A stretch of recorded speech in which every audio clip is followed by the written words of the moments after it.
sa walang hanggan. Amen. O Kristo, pinunasan ng dirang ni Veronica, Maawa ka sa amin.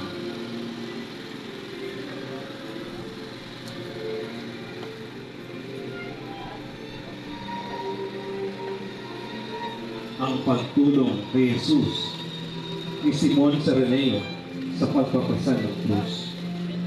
Eto, bakit nandun yung sa Nang dalanan nila si Jesus upang ipako, San Maria? nasa Eto, lubong nila ang isang lalaki San Maria. galing sa bukid. Ito'y si Simon na taga Sige, Sirene. kalala ko eh. Best friend. Pinigil nila ito at ipinapasan sa kanya ang krus, kasunod ni Jesus. Luwalhati sa Ama, sa Anak, at sa Espiritu Santo. kaparang sa unang-una, ngayon at magpakailanman, magpasawalang hanggan. Amen. O Kristong tinulungan ni Simon Saraneo sa pagbubuhat ng krus. Naawa ka sa amin.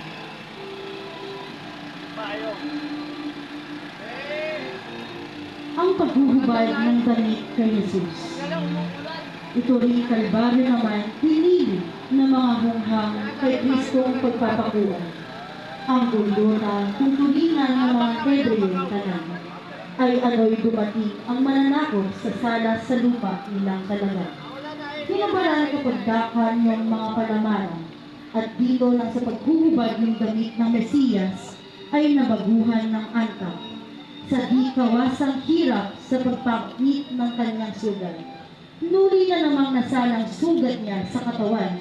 Ang hapdi ano lamang masahol ang inanitan.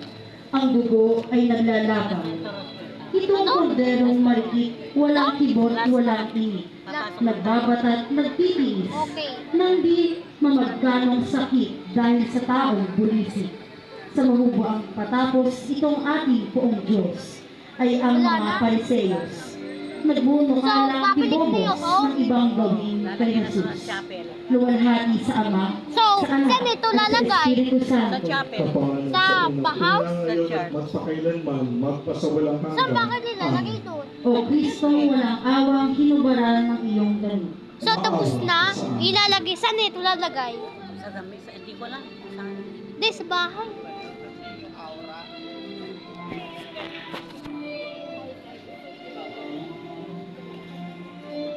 Tapos na.